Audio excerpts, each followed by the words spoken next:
الحمد لولیہ والصلاة علی نبیہ وعلی آلہ واصحابہ المتعدبین بآدابہ اما بعد فاعوذ باللہ من الشیطان الرجیم بسم اللہ الرحمن الرحیم وجعلنا اللیل والنہار آیتین فمحونا آیت اللیل وجعلنا آیت النہار مبصرة لتبتغوا فضلا من ربکم ولتعلموا عدد السنین والحساب وکل شیء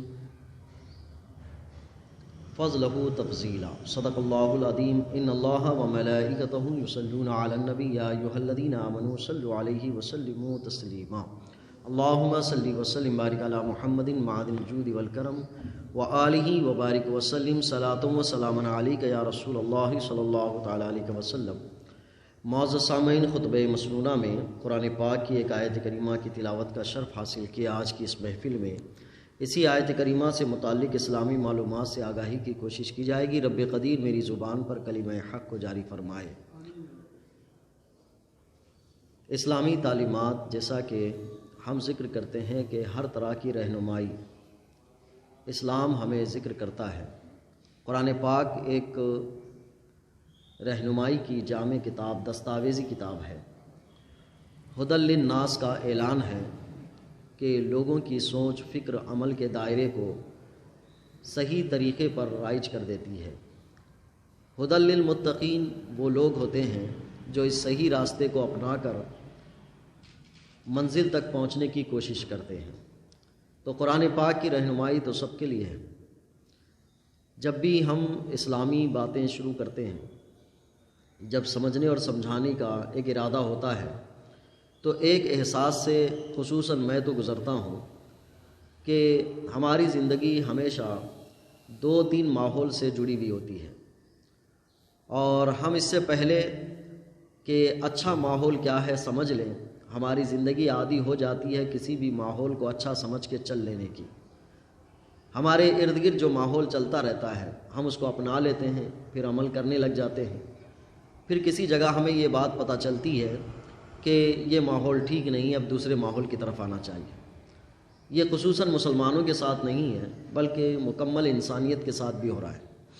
انسانی زندگی میں معاملات اور کام اتنے زیادہ ہو گئے ہیں کہ انسان کو یہ پتہ کرنے میں زیادہ عمر اور وقت لگ رہا ہے کہ صحیح کیا کرنا چاہیے تھا۔ بڑا مشکل ہے کہ بچپن میں دادیوں اور نانیوں کی کہانی سے اور بڑوں کے سامنے بیٹھ کر اپنی زندگی کے منہج اور اپنی زندگی کے طریقے ٹھیک کر لیے کرتے تھے۔ وہ طریقہ چھوٹنے کے بعد آج بڑے بڑے موٹیویشن اسپیکرز اور بڑی بڑی ذہنوں کو تبدیل کرنے والے اور بہت زیادہ بڑے بڑے اجتماعات میں ایک آدمی اچھی اچھی باتیں بتانے کے لیے کھڑا ہوتا ہے تو اس کو موٹیویشن اسپیکر کے نام سے ہم جانتے ہیں، لیکن ان کی گفتگو، ان کا طرز، ان کے بات کرنے کے سلیقے، وہ ساری چیزیں جب سنتا ہوں تو مجھے لگتا ہے کہ یہ کبھی زمانے میں پہلے دادیاں نانیاں کیا کرتی تھی۔ وہ پہلے کے بڑے لوگ کر دیا کرتے تھے کہ بچوں کو بٹھا کر سمجھا لیتے تھے کہ بیٹا ایسے کرنا ہے، ویسے کرنا ہے۔ اب ہوا یہ ہے کہ بچوں نے ان سے رابطہ توڑ لیا اور بڑے ہو کر اپنی زندگی کی تلخ کہانیاں جب اپنی زندگی میں دیکھنے لگے تو انہیں کوئی اسپیکر جب سمجھانے لگتا ہے تو تالیاں بجا دیتے ہیں کہ بہت اچھی بات تم نے کہی۔ یہ ایک بہت بڑا گیپ ہے کہ تعلیم و تربیت کی جو عمر جہاں پہ سیکھنا چاہیے تھا وہاں نہ سیکھ کر جوانی کی عمر میں بہت بڑے علمی طبقے میں بیٹھ کر اس موٹیویشن اسپیکر کی اسپیچیں سنتے ہیں، تو مجھے حیرت بھی ہوتی ہے کہ ہم نے جس عمر میں جو چیز سیکھنی چاہیے تھی وہ نہیں سیکھی۔ آج بھی ہماری گفتگو کا عنوان قریب قریب یہی ہے کہ ذہن سازی، انسان کی ذہن سازی کے لیے انسان کو کیا کرنا چاہیے۔ سب سے پہلے ہوتا ہے انسان کی سوچ اور انسان کا پھر اس سوچ کے موافق عمل، پھر اس عمل پر ثابت قدمی۔ یہ 3 چیزیں ہوتی ہیں۔ سب سے پہلے انسان کے پاس سوچ آتی کہاں سے ہے؟ تو میں نے اس سے پہلے بھی ذکر کیا تھا کہ انسان 3 سوچوں کے درمیان ہمیشہ گھرا رہتا ہے۔ ایک اپنی پرسنل سوچ، اس کو کہاں سے آتی ہے، کب سیکھا اس نے، کس سے لیا، اس کو پتہ بھی نہیں رہتا ہے۔ دوسرا اس کے محلے، اس کے گاؤں، اس کے قریہ، اس کا معاشرہ، اس کی سوسائٹی، اس کی سوچ، اور ایک تیسری اس کی وہ سوچ ہوتی ہے جو اس نے خاندانی سطح پر حاصل کی بھی ہوتی ہے۔ ان تین سوچوں کے درمیان وہ ہمیشہ گھرا ہوا ہوتا ہے. بہت بعد میں اس کو پتہ چلتا ہے کہ ان تینوں میں کون اچھا تھا، کون سی سوچ اچھی تھی. کبھی ہم ایکسکیوز اپنی خصوصیات بیان کرتے ہیں، میں ایسا نہیں رہتا، میں ایسا نہیں سوچتا، میرے پاس ایسی صفت نہیں ہے، تو وہ اپنی پرسنل سوچ کے بارے میں بتاتا ہے. کبھی یوں ہوتا ہے کہ میں ایسا کرنا چاہتا ہوں لیکن میرے کو گھر والے ایسا کرنے نہیں دیتے، تو وہ گویا کہ وہ اپنی سوچ پر عمل کرنا چاہتا ہے، گھر والوں کی سوچ سے اس کے ٹکراؤ ہوتا ہے. میں بہت کچھ کرنا چاہتا ہوں لیکن ہمارا ماحول ہمیں کرنے نہیں دیتا، تو ماحول کو کبھی وہ ڈیپینڈ کرتا ہے. تو ان تین سوچوں کے درمیان ہمیشہ گھرا ہوا ہوتا ہے. زندگی گزرتی رہتی ہے، بعد میں اس کو اس کا اندازہ لگتا ہے کہ اس میں اچھی سوچ کون سی تھی. کبھی ہم پچھتاوا کرتے ہیں کہ جو بڑے بولتے تھے وہ سن لیتے تو اچھا ہوتا. کبھی یہ پچھتاوا کرتے ہیں کہ مجھے کوئی بولنے والا نہیں تھا. کبھی یہ پچھتاوا کرتے ہیں کہ مجھے بہت بعد میں پتہ چلا. یہ تین چیزیں ہماری زندگیوں میں آتی رہتی ہیں. اب قرآن پاک کا ایک اعلان ہے کہ والعصر ان الانسان لفی خسر، سارے انسان گھاٹے میں ہیں، زمانے کی قسم سارے انسان گھاٹے میں ہیں. اب قرآن نے کہا کہ سارے انسان گھاٹے میں، جس نے انسان کو انسان بنایا وہ اعلان کرتا ہے کہ سارے انسان گھاٹے میں ہیں. تو پھر کون فائدے میں ہے؟ تو قرآن نے اس سے مستثنیٰ کیا چند افراد کو، الا الذین آمنوا وعملوا الصالحات، کہ جس نے نیک عمل کیا، جو ایمان لایا اور نیک عمل کیا. اب ایمان لایا، ایمان لانے کا مطلب ہے تھیوری کو قبول کیا، اور عمل کیا کا مطلب ہے اس تھیوری کو اپنی عملی زندگی میں لایا. اگر اس کو آج کے ترجمے کے اعتبار سے میں کچھ سمجھانا چاہوں، پہلے ایمان لایا تو میں کہتا ہوں کہ تھیوری ٹھیک کی اس نے. پھر اس کے بعد الا الذین آمنوا وعملوا الصالحات، اور نیک عمل کیا، یعنی اس تھیوری کے مطابق اپنی زندگی کو ڈھال لیا. قرآن کہتا ہے کہ یہ گھاٹے میں نہیں ہے، یہ ٹھیک فائدے میں ہے. ہماری زندگیوں میں یہ بہت بڑا نقص اور کمی ہے اور نقصان ہے کہ جس عمر میں بندے کو جو چیز کرنی چاہیے تھی وہ اس عمر میں نہیں کر پاتا ہے، اور بعد میں اس عمر میں کرنے کی خواہش جاگتی ہے. میرے استاد کہا کرتے تھے کہ ہر عمر میں، جس عمر میں انسان کو جو کرنا ہے، اگر اس کی فکر اور اس کا عمل اس نے کر لیا تو اپنی زندگی کے ساتھ وہ لطف اندوز ہوگا. اگر اس نے اپنی زندگی میں جس عمر میں جو کرنا تھا نہیں کیا تو گویا کہ وہ اپنی عمر کو ضائع کیا اور انسانی زندگی کے حسین لطف بھی وہ نہیں لے پائے گا. اس کی کہانیاں زندگی بھر آپ کو کہیں کہیں سے بھی ملتی رہیں گی کہ جس عمر میں جو کرنا تھا. اور آج کی ہماری معاشرت کا المیہ یہ ہے کہ زندگی گزرنے کے بعد پچھلی زندگی میں کیا کرنا تھا اب معلوم ہو رہا ہے.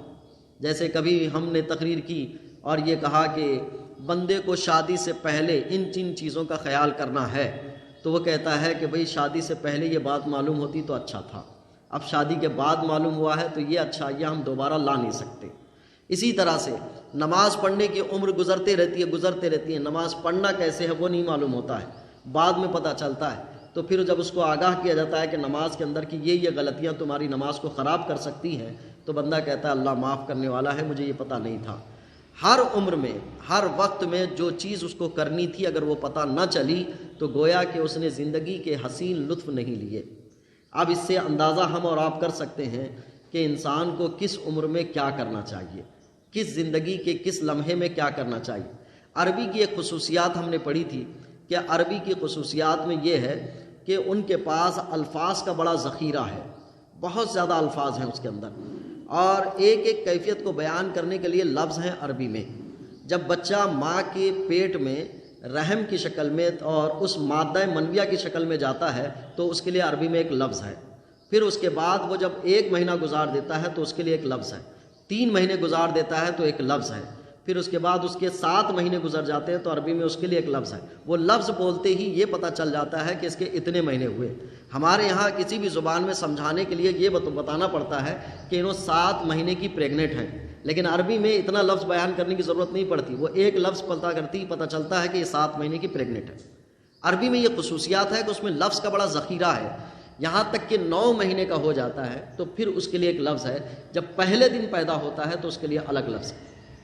پھر اس کے بعد جب وہ 6 دن کا ہوتا ہے تو الگ لفظ ہے، اور جب 6 مہینے کا ہوتا ہے، ایک سال کا ہوتا ہے تو الگ لفظ ہے.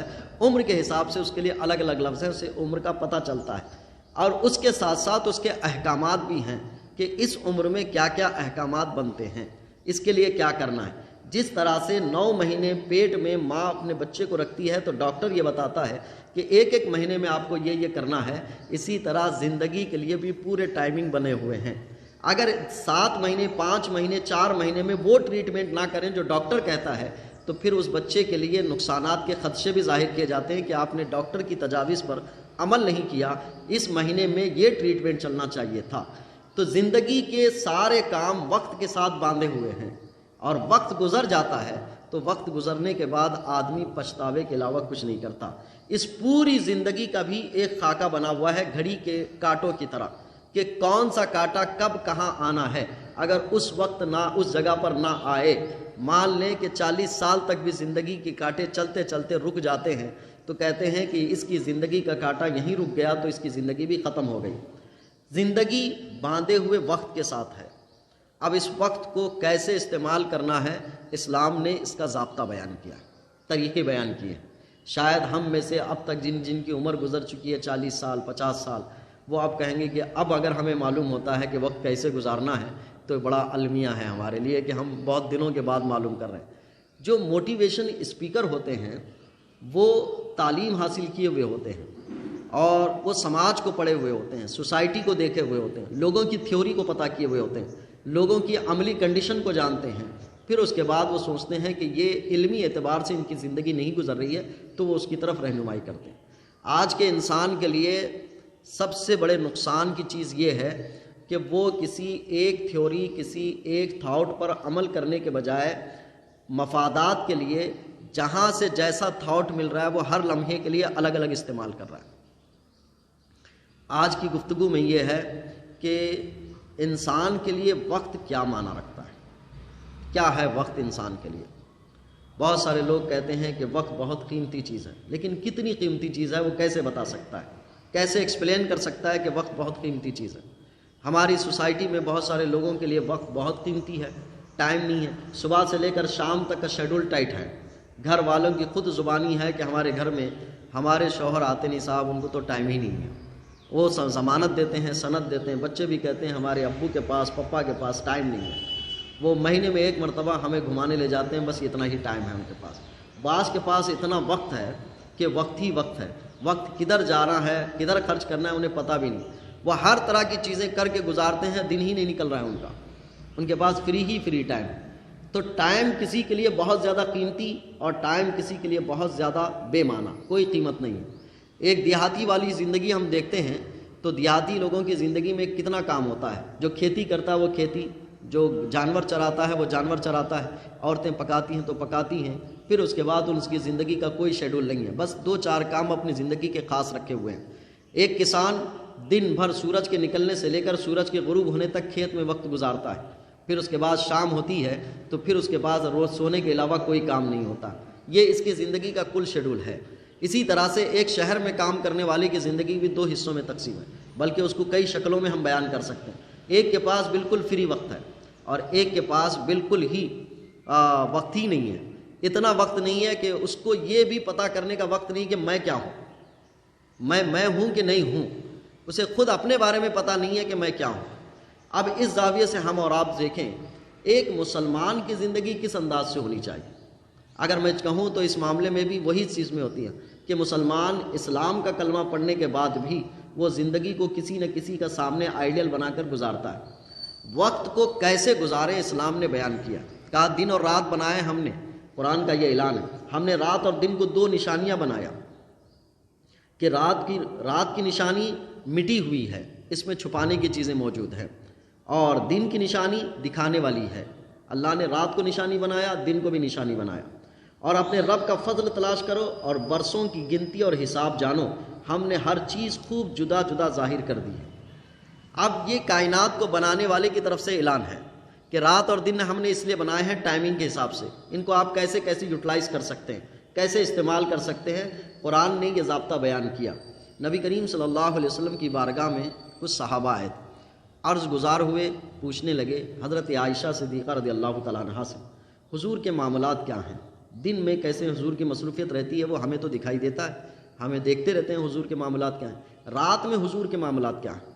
تو حضرت عائشہ صدیقہ رضی اللہ تعالیٰ عنہا نے کہا کہ حضور کے معاملات یہ ہیں کہ عشاء کی نماز پڑھتے ہیں، پھر اس کے بعد گھر میں کھانا کھاتے ہیں، پھر اس کے بعد سو جاتے ہیں، پھر آخر رات میں اٹھتے ہیں، پھر وہ آپ وتر اور تہجد پڑھتے ہیں یہاں تک کہ فجر کا انتظار کرتے ہیں، پھر فجر پڑھتے ہیں، پھر فجر کے بعد اپنے مشغولات اور معمولات میں مصروف ہو جاتے ہیں۔ یہ نبی کریم صلی اللہ علیہ وسلم کے معمولات۔ اس حدیث کو بیان کر کے میرے استاد نے بھی ایک بات کہی تھی، ہماری اصلاح کے لیے کہا تھا کہ جس کے کاندھوں پر دونوں جہاں کا بوجھ رکھا گیا ہو، جو بارے دو عالم کی پرواہ نہ کرتے ہو، دنیا اور آخرت دونوں کا بوجھ جن کے اوپر رکھا گیا ہو، وہ دن بھر میں کام کر کے رات میں سو جاتے ہیں، اور ہم ہیں کہ دین کے کام میں رات بھر کو دن بنا دیتے ہیں کہ دین کا کام کر رہے ہیں، ہم رات بھر دین کا کام کر رہے ہیں، تو رات کو دن بنا دیتے ہیں، اور جن کے اوپر دین پھیلانے کی دونوں جہاں کی ذمہ داری رکھی گئی تھی وہ رات میں سو جاتے تھے۔ تو یہ ایک ایسا طرز ہے کہ ہماری زندگیوں کو جھنجھوڑ دیتا ہے۔ آج ہمارے پاس وقت کی اہمیت ہے کہ نہیں؟ میں تو دیکھتا ہوں کہ بعض لوگوں کے پاس بہت اہمیت ہے اور بعض لوگوں کے پاس بالکل بھی اہمیت نہیں ہے۔ اسلامی نقطہ نگاہ میں وقت کی بڑی قدر۔ ایک ضابطہ اور یاد رکھیں، مسلمان دنیا میں صرف جینے کے لیے نہیں آیا، مسلمان دنیا میں اسلامی طریقے سے جینے کے لیے آیا، کہ اسلامی طریقے سے تمہیں جینا ہے۔ اسلام کے خود قانون ہیں، طریقے ہیں۔ یہاں ناخن کاٹنے کا طریقہ بتایا گیا ہے، بال کاٹنے کا طریقہ بتایا گیا ہے، مونچھ کم زیادہ کیسے رکھے جائیں گے اس کا طریقہ بتایا گیا ہے، کپڑے آپ کو کیسے پہننے ہیں وہ بتایا گیا ہے۔ تو اس کے اوپر مکمل نظام زندگی رکھی ہوئی ہے۔ جب اس کے پاس ساری چیزیں ہیں تو ٹائم کو یوٹیلائز کرنے کا سب سے بڑا ضابطہ اسلام میں دیا گیا ہے کہ ٹائم کو کہاں یوز کریں۔ نبی کریم صلی اللہ علیہ وسلم سے صحابہ نے پوچھا، یا رسول اللہ صلی اللہ علیہ وسلم، کہ ہم نے آسمانی کتابوں کے بارے میں ذکر کیا، توریت، انجیل، زبور، قرآن مجید تو ہم پڑھتے ہیں، توریت زبور بھی ہماری آنکھوں کے سامنے ہیں، انجیل بھی ہمارے آنکھوں کے سامنے ہیں، ان میں اچھی اچھی باتیں ہیں۔ ایک تذکرہ صحف ابراہیم کا بھی ذکر کیا گیا ہے۔ حضرت ابراہیم علیہ السلام پر بھی اللہ تبارک تعالیٰ نے اپنی کتاب، اپنے صحائف نازل فرمائے تھے۔ ان صحائف میں کیا تھا، ان میں کون کون سی باتیں تھیں؟ تو حضرت ابراہیم علیہ السلام کے صحائف کے بارے میں پوچھا حضور سے، تو نبی کریم صلی اللہ علیہ وسلم نے کچھ صحائف کا تذکرہ فرمایا۔ یہ ایک غیب سے بھی جوڑ سکتے ہیں آپ اس کو، کہ آقا کریم صلی اللہ علیہ وسلم نے صحف ابراہیم میں کیا ہے، قرآن پاک میں لفظ آیا ہے صحف ابراہیم، ابراہیم علیہ السلام کے صحائف، جو تعلیمات اللہ کی جانب سے بندوں تک پہنچانا ہے۔ مکمل کتاب نہ بنتی تھی اس کو صحائف کہتے تھے۔ اگر مکمل کتاب بن گئی تو انجیل، زبور، توریت اس طرح سے نام پڑ گئے اس کے۔ اگر پوری کتاب نہ بن پائی، چند احکامات ہیں تو ان کو صحیفہ کہا جاتا ہے۔ ان میں 30 صحائف حضرت ابراہیم علیہ السلام پر نازل ہوئے۔ تو 30 صحائف میں سے کیا باتیں ہیں؟ نبی کریم صلی اللہ علیہ وسلم نے بیان فرمایا کہ اس میں جو صحائف میں باتیں تھیں اس میں ایک یہ ہے کہ ساعتن یناجی فیہا ربہ، کہ وہ اپنے وقت کو یوں تقسیم کرے کہ ایک گھڑی ایسی ہو جس میں اپنے رب سے مناجات اور گفتگو کرے، اپنے رب سے باتیں کرے۔ ایک گھڑی ایسی بھی ہو اس کی زندگی کی کہ وہ اپنے رب سے باتیں کرے، اپنے رب سے دعائیں کرے، ایک وقت اپنے رب کی ملاقات کے لیے مختص کرے۔ دعائیں کرنا ہمیں سمجھ میں آتا ہے، ملاقات کیسے کریں؟ اللہ سے ملاقات کا کیا طریقہ ہوگا؟ جو بزرگوں کی صحبت میں بیٹھے ہوئے ہوں وہ بتاتے تھے کہ اللہ کی ملاقات کا لطف اور اس کی ایک امیجنگ کیسی آتی ہے، امیجننگ کیسی آتی ہے کہ اللہ سے باتیں کرنا۔ حضرت حسن بصری غالباً کہتے ہیں کہ جب مجھے لگتا ہے کہ مجھے اللہ یاد کر رہا ہے تو میں نماز کے لیے کھڑا ہو جاتا ہوں، اور جب مجھے لگتا ہے کہ مجھے رب سے باتیں کرنی ہیں تو میں قرآن کھول لیتا ہوں۔ قرآن میں جہاں جہاں مومن کا تذکرہ آیا ہے تو میں یہ سوچ لیتا ہوں کہ یہ میرے لیے ہے، اللہ مجھے کچھ کہہ رہا ہے، مجھے کچھ خطاب کر رہا ہے میری طرف، تو میں اپنے آپ کے لیے کرتا ہوں، تو اللہ مجھ سے باتیں کر رہا ہے۔ اور جب اللہ مجھ سے کوئی احکام دے رہا ہے پھر میں اپنی زندگی کو دیکھ لیتا ہوں کہ میں اللہ کے احکام کے موافق چل رہا ہوں کہ نہیں چل رہا ہوں، تو پھر میری اللہ سے باتیں ہو جاتی ہیں۔ کیونکہ جب باتیں ہوتی ہیں تو دونوں طرفہ ہوتی ہیں۔ جب اللہ کی باتیں میں اپنی زندگی میں ٹٹول لیتا ہوں تو دیکھتا ہوں کہ نہیں ہے، تو پھر میں اللہ کی بارگاہ میں کھڑے ہونے میں تھوڑا شرمندہ ہو جاتا ہوں کہ مولا مجھ سے یہ ایکسیپٹ کرتا ہے اور میں یہ ہوں نہیں۔ جیسے ایک تقریر ہوئی تھی ہمارے استاد کی کہ انہوں نے نماز کی اہمیت پر گفتگو کرتے ہوئے کہا تھا، قرآن کی آیت پڑھی تھی فذکر فإن الذکریٰ تنفع المؤمنین، کہ نصیحت کرو، نصیحت مومن ہی کو فائدہ دیتی ہے۔ یہ ترجمہ تھا، ان کا انداز تھا۔ پھر اس کے بعد نماز کی اہمیت پر گفتگو کی تو میرے ساتھ میں ایک طالب علم بیٹھا تھا، وہ کہنے لگا یار نماز میں غفلت تو ہم سے ہوتی ہے۔ آج مصباحی صاحب نے ہمیں جھنجھوڑ دیا، ہماری مومن ہونے کو چیلنج کیا اور کہا کہ مومن ہی کو نصیحت فائدہ دیتی ہے، اگر ہم یہ نہیں مانیں تو پھر کائے کہ مومن ہوں۔ تو اس نے کہا کہ ہمارے مومن ہونے کو چیلنج کیا ہے۔ کہا، میں نے کہا مصباحی صاحب نے نہیں کہا، قرآن نے چیلنج کیا ہے۔ انہوں نے تو ترجمہ اس انداز سے کیا، فذکر فإن الذکر تنفع المؤمنین، نصیحت کرو، نصیحت مومن ہی کو فائدہ دیتی ہے۔ تو مومن ہی کو فائدہ دیتی ہے، یعنی مومن کے علاوہ کسی کو فائدہ نہیں دیتی، یعنی فائدہ لیتا نہیں ہے وہ۔ تو اب اس حیثیت سے اس نے ایکسیپٹ کر لیا اور کہا کہ آج وہ تقریر گزرے ہوئے میرے خیال سے 20 سال سے زائد کا عرصہ ہو چکا، لیکن آج بھی میں نے اس کو دیکھا کہ وہ غفلت ذری بھی نہیں برتتا ہے۔ یہ قرآن کا کلام، ایک اللہ کی باتیں انسان جب سن لیتا ہے اور سمجھ لیتا ہے تو یہ اللہ سے باتیں کرنے کے برابر ہو جاتا ہے۔ حضرت ابراہیم علیہ السلام کے صحائف میں جو باتیں تھیں اس میں ایک بات یہ تھی، ساعتن یناجی فیہا ربا، اپنے رب کے لیے کچھ وقت نکالیں، باتیں کریں اللہ سے۔ ایک تو دعا ہے کہ رات کی تاریکی میں اٹھیں، نماز پنجگانہ میں دعا کر رہے ہیں، لیکن باتیں کب کریں گے ہم اللہ سے، کہ وہ بھی بات چاہتا ہے، ہم چاہتے ہیں اس سے بات کریں۔ اور ایک ارشاد فرمایا، وَسَاعَةً يَتَفَكَّرُ فِيهَا مَا صَنَعَ اللَّهُ، اور ایک گھڑی ایسی مقرر کرے جس میں اللہ تعالیٰ کی مخلوقات میں غور و فکر کرے، یہ تفکر و تدبر کی گھڑی مختص کرے کہ اللہ نے یہ آسمان بنایا، زمین بنایا، یہ ہریالی بنائی، بلکہ اپنے ہی جسم کے پارٹس پر غور کرے۔ کبھی کبھار ہم اس کو نقصان کے درجے میں غور کرتے ہیں، یار بہت خرچہ ہو رہا ہے طبیعت میں، ایک دانت ٹوٹ گیا تو 6000 روپے لگ رہے ہیں یار، اس پہ غور و فکر کرتے ہیں۔ لیکن اس کے ساتھ ساتھ یہ بھی غور کریں کہ بغیر پیسوں کے اللہ تبارک تعالیٰ نے 32 دانت دے دیے، اگر مصنوعی دانت کے مقابل میں 6000 کا تناسب لگاتے ہیں تو 32 دانت اللہ نے بلا حساب دے دیے ہیں۔ ایک ڈاکٹر ہمارے دانت بٹھانے کے لیے تھوڑی سی رعایت کرتا ہے تو اس سے تھوڑی محبت بن جاتی ہے۔ اس پر فکر کریں کہ 32 دانت فری میں دیے ہیں، اس کے لیے بھی تو کچھ فکر ہونی چاہیے یار۔ تو تھوڑا وقت تفکرات کے لیے نکالیں کہ فکر کریں کہ اللہ تبارک و تعالیٰ نے جو مخلوقات کو پیدا فرمایا ہے، ان مخلوقات کے پیدا کرنے کے اعتبار سے کیا کیا چیزیں ہیں اللہ نے۔ اور ایک مقام پہ تو ہم نے پڑھا تھا کہ کائنات کی یہ ساری چیزیں انسان کے نفع کے لیے بنائی، انسان کے نفع کے لیے بنائی۔ اگر اس آیت کو کوئی بہت گہرائی سے دیکھے تو کسی سامان کو اسکراپ نہ کہے وہ، کیونکہ اللہ نے فرمایا کہ ہم نے یہ ساری کائنات کی رنگ و بو انسان کے فائدے کے لیے بنائی۔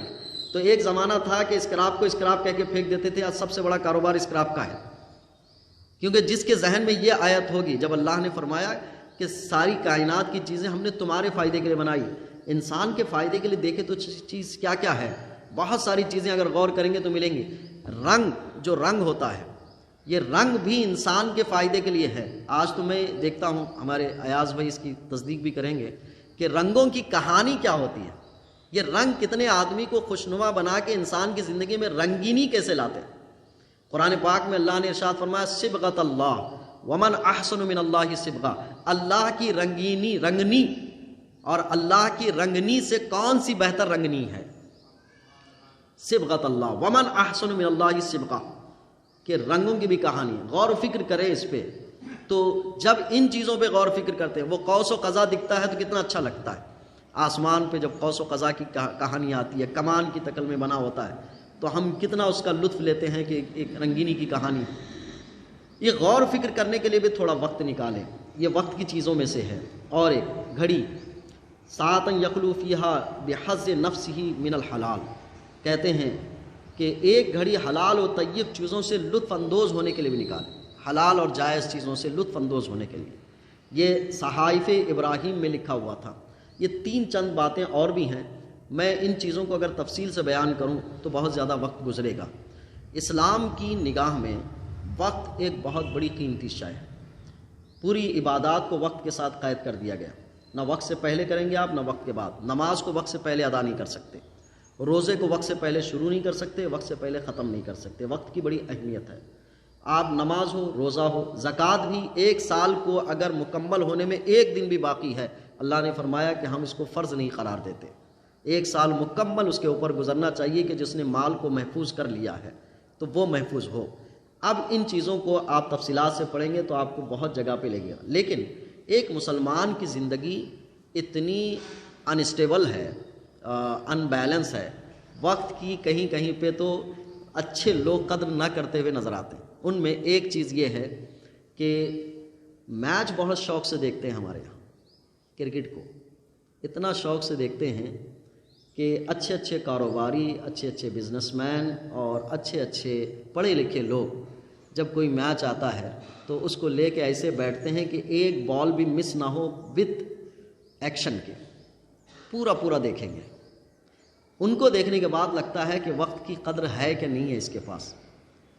جن ممالک کو بطور موٹیویشن نام دے کے کہتے ہیں کہ فلاں ملک کے لوگ بہت تیز ہوتے ہیں اور بہت ٹیکنالوجی ان کے پاس زیادہ ہے، ان ملکوں نے اس کھیل کو پسند نہیں کیا ہے۔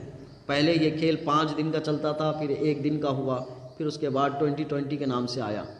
تو لوگ کہتے تھے کہ 5 دن کے بعد ہمیں پتہ چلتا ہے کہ کون ہارا کون جیتا، 5 دن کون کھپائے گا، اس لیے اس کو پسند نہیں کیا انہوں نے۔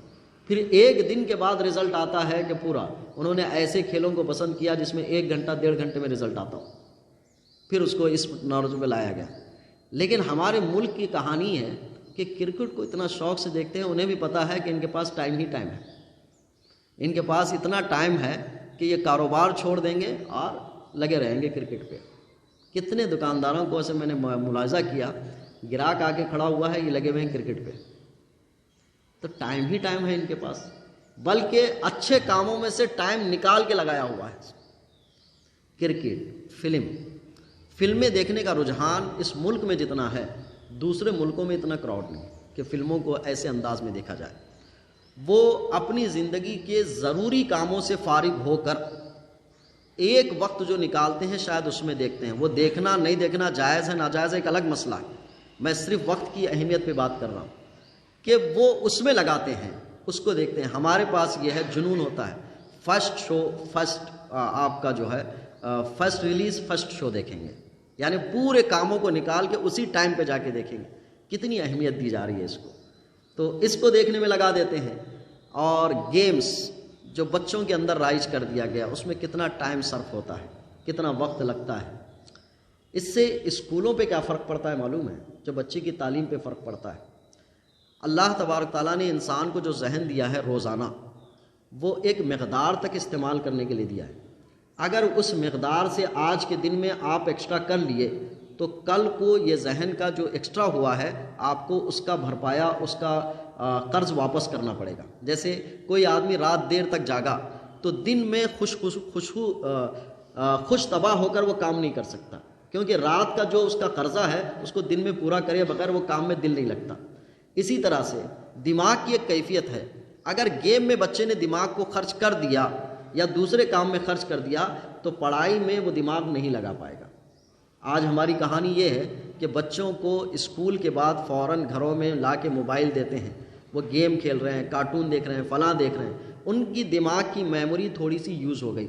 اب پڑھائی کے لیے ان کو جتنا استعمال کرنا تھا وہ استعمال نہیں کر رہے۔ اب وقت پر یہ چیز اگر ان کو نہیں دی گئی تو آگے ان کے لیے نقصان ہونے والا ہے۔ تو وقت پر کسی چیز کا مل جانا یہ اللہ کی نعمتوں میں سے ہے کہ وقت پر کوئی چیز مل گئی۔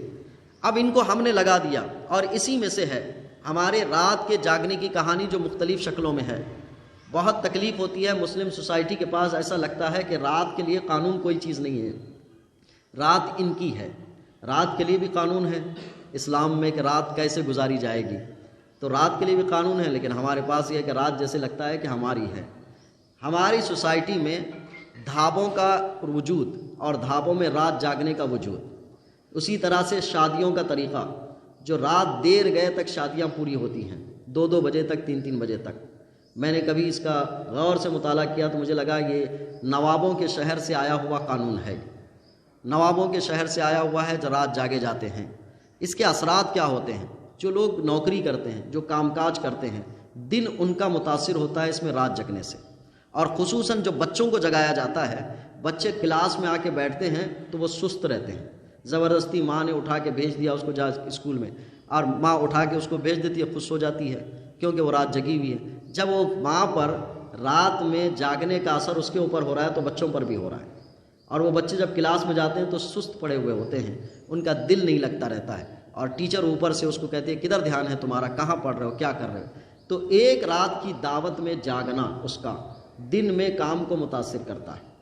تو یہ رات کی کہانی جو بچوں کے ساتھ، نہ پیرنٹس کی توجہ ہے اس پر، نہ ہماری سوسائٹی کی توجہ ہے کہ رات جاگنے کے نقصانات کیا کیا ہیں اور دن کے اوپر جو اثرات اس کے مرتب ہونے والے ہیں۔ اسلام نے تو اس کی ترغیب دی تھی کہ اس رمضان میں تم سو اور سحر کو اٹھو، کھانا کھاؤ، پھر دن میں مشغول ہو جاؤ۔ تمہارا خیال کیا تھا، یہ کہا تھا کہ تمہیں رات سونا ہے۔ اب اس کیفیت کو بھلا کر، اسلامی قانون کو چھوڑ کر، یہ ہوٹلوں میں جاگنا، رات بھر کچھ محلے تو ہمارے خاص ہیں کہ جہاں پہ رات جاگے جاتے ہیں، لیکن یہ ہماری سوسائٹی کا 2% حصہ ہے، چاہے وہ ڈھابوں پہ جاتا ہو یا ہوٹلوں پہ رکتا ہو یا رات میں کٹوں پہ بیٹھتا ہو، لیکن 20% حصہ وہ ہے جو گھروں میں جاگتا ہے۔ 20% حصہ جو گھروں میں جاگتا ہے، رات میں 12-1 بجے تک جاگتا ہے۔ ہم صرف ان کو معطوب نہیں کر سکتے جو ہوٹلوں پہ، کٹوں پہ، باہر میں یا فنکشن ہال میں، یا ان کو، یا یہ مسلم سوسائٹی کا 2% حصہ ہے۔ 20% حصہ تو گھروں میں ہے جو جاگا جاتا ہے، اور اس جاگ کے بعد دن میں جو تاثرات پیدا ہوتے ہیں اس کے نقصانات الگ ہیں۔ تو یہ وقت کا صحیح یوٹیلائز نہ کرنے کی وجہ سے انسانی زندگیوں پر اثرات ہوتے ہیں، اور اسی وقت کے ساتھ ساتھ یہ بھی ہے وقت پر شادی نہ کرنا، یہ بھی وقت کا غلط استعمال ہے۔ وقت گزر جانے کے بعد شادی کرنا، چاہے بچی کے معاملے میں ہو یا بچے کے معاملے میں ہو۔ اب بچی کے لیے جو ریکوائرمنٹ تلاش کی جاتی ہے اور بچے کے لیے جو ریکوائرمنٹ تلاش کی جاتی ہے، یہ وقت کو ضائع کر رہے ہیں، وقت کو گزار کر شادی کر رہے ہیں، جس کی بنیاد پر ان کی زندگی پر اس کے اثرات ہوں گے۔ بہت بڑی نعمت ہے کسی انسان کو اس کی عمر کے وقت میں کسی چیز کا مل جانا۔ اگر عمر گزرنے یا وقت کے گزر جانے کے بعد کوئی چیز ملتی ہے تو ہم اور آپ بھی اس کی قدر اور اس کے معاملے میں 2 لفظ تو ضرور کہتے ہیں۔ جس نے قرض کو صحیح وقتوں پہ واپس نہیں کیا، اس کی عزت کم ہو گئی کہ اس نے قرض کو وقت پر دیا نہیں۔ اسی طرح سے اگر عمر کے اعتبار سے کسی بھی بچے کی عمر میں وہ کام نہیں مل پایا تو سمجھ لیجیے کہ اس کا نقصان اس کے ساتھ جڑ کے آ چکا ہے۔ جس نے لڑکے کے معاملے میں شادی میں دیر کر دی اور لڑکی کے معاملے میں شادی میں دیر کر دی تو اس نے نقصان اٹھایا ہے۔ وہ نقصان کی بھرپائی دوسری جہتوں سے کرتا ہے، لیکن اس کو پتہ بعد میں چلتا ہے کہ شادی کی دیری نقصان دہ ہو گئی۔ اسی لیے وقت کی قدر ہر جہت سے ہو، صرف نماز میں، روزے اور زکوٰۃ اور حج میں نہیں، بلکہ دوسرے معاملات میں بھی ہے جس نے اسلام میں کہا ہے۔ میرے نبی کریم صلی اللہ علیہ وسلم ارشاد فرماتے ہیں کہ جس بچے اور بچی کی شادی میں ماں باپ نے تاخیر کی اور یہ تاخیر اس کا سبب بنی کہ بچہ اور بچی نے غلط حرکت کر لی، تو اس گناہ کا سزا ماں باپ پر بھی آئے گا۔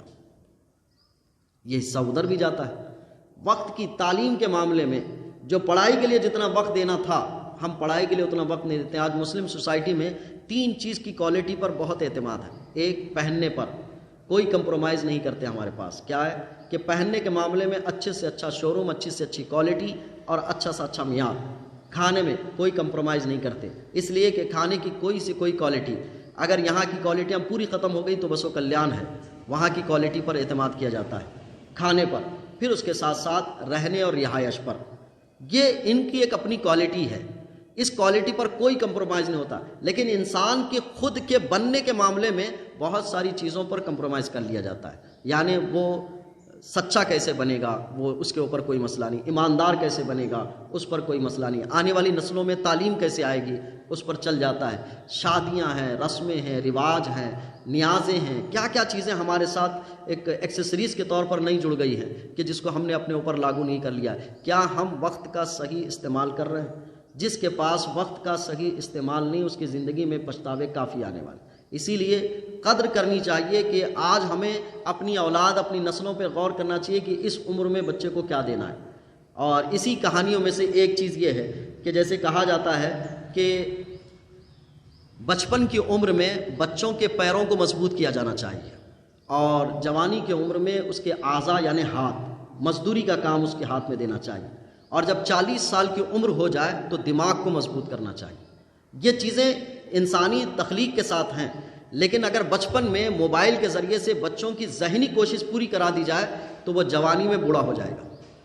موبائل دے کر اس کے ذہن کو پورا استعمال کیا گیا، اگر بچہ بچپن میں بڑوں کی جیسی باتیں کرنے لگ رہا ہے تو آپ اس کو ہوشیار مت کہیے، آپ کہیے کہ یہ وقت سے پہلے چیزیں حاصل کر رہا ہے، اس کا وقت نہیں آیا تھا ابھی، یہ وقت سے پہلے حاصل کر رہا ہے، اس کو روکیں۔ بڑوں کے درمیان پہلے بچوں کو بٹھایا نہیں جاتا تھا، اس لیے نہیں بٹھایا جاتا تھا کہ اس کی عمر کے حساب سے یہ باتیں اس کی بعد میں آئیں گی تو پختہ رہیں گی، اگر پہلے آ جائیں گی تو یہ نقصان پہنچائے گا، تو اس لیے اس کو بٹھاتے نہیں تھے۔ لیکن موبائل کے ذریعے سے بڑوں کی چیزیں کیا بچوں تک نہیں پہنچ رہی ہیں؟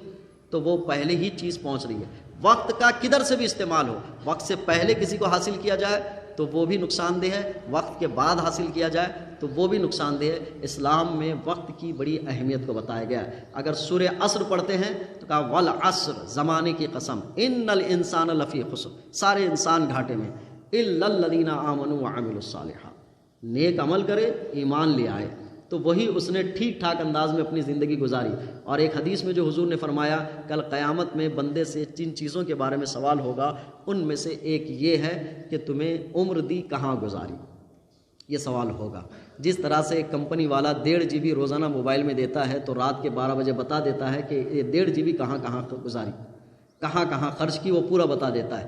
اسی طرح کل قیامت میں زندگی کی ساری جیبیوں کے حوالے سے سوال ہوگا کہ کہاں گزاری، اور تمہیں مال دیا یعنی کہاں سے تم لائے اور کہاں خرچ کیے، اور تمہیں جوانی دی، تم کو جوانی کہاں خرچ کی، تمہیں علم دیا، علم کو کیسے حاصل کیا اور کیسے خرچ کیا، اس کا حساب دینا ہے۔ ایک مومن کے لیے تو وقت کے متعلق سوال کیا جانا ہے، اور مومن یہ سمجھے کہ میرا وقت ہے، میں جہاں چاہے جیسے چاہے استعمال کروں، تو آپ اس کے لیے بھی زندگی میں پچھتاوے کے علاوہ کچھ نہیں ہوگا۔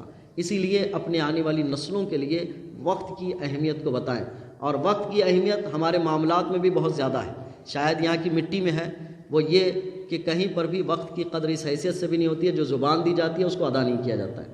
آج تک ہم یہ طے نہیں کر پائے کہ دعوت مغرب بعد شروع ہوتی ہے کہ عشاء کے بعد شروع ہوتی ہے، لیکن کارڈ میں ابھی بھی بعد مغرب ہی دعوت کا لکھا ہوا ہے۔ وہ تو بھلا ہو کہ دولہا اب کہیں کہیں مسجدوں میں وقت پہ آ رہا ہے، ورنہ کہانی یہی ہے۔ اور ہمارے یہاں تو چلتا ہے کہ وقت کے معنی میں ہمارے یہاں اصطلاحات بدلی ہوئی ہیں، جیسے 2 منٹ میں آ رہا ہوں، 5 منٹ میں آ رہا ہوں، اور 1 گھنٹے میں آ رہا ہوں۔ تو ہمارے گلبرگہ کے حوالے سے یہ ہے کہ 2 منٹ کا مطلب کم سے کم 10-15 منٹ جائیں گے، اور آدھے گھنٹے کا مطلب جائے گا 1 گھنٹہ 1.5 گھنٹہ جس نے کہا تو سمجھ لو پورا دن بھی جا سکتا ہے، کیونکہ اس کا تعلق وہاں تک جاتا ہے۔ تو یہاں پہ وقت کے الفاظ اور اس کے معنی کا اعتبار نہیں ہے، یہاں تو وہی اعتبار ہے جو آپس میں ایک دوسرے سے سمجھ لیں آپ، کہ انہیں اس نے یہ کہا یہ سمجھ لیا۔ ہمارے پاس آدھے منٹ والے الفاظ بھی ہیں کہ آدھے منٹ میں ہو جاتا ہے، وہ آدھا منٹ وہ اتنا لمبا ہو جاتا ہے کہ ہم سمجھ نہیں پاتے ہیں کہ وہ آدھا منٹ 30 سیکنڈ کا ہوتا ہے کہ ان کی سوچ کے حساب سے ہوتا ہے۔ تو یہ وقتوں کا ایک ایسا خلجان ہے جو ہماری سوسائٹی کو بہت بے ترتیب کر رہا ہے۔ وقت کا صحیح استعمال انسان کو بہتر بناتا ہے، اچھا بناتا ہے، اور سوسائٹی کو بھی اچھا بناتا ہے۔ خصوصاً اپنی آنے والی نسلوں کے لیے ہم بڑے فکر مند ہوں کہ ان کے بچوں کے وقت کو ہم ضائع نہ کریں۔ ضائع ہوا وقت بہت نقصان دہ ہوتا ہے۔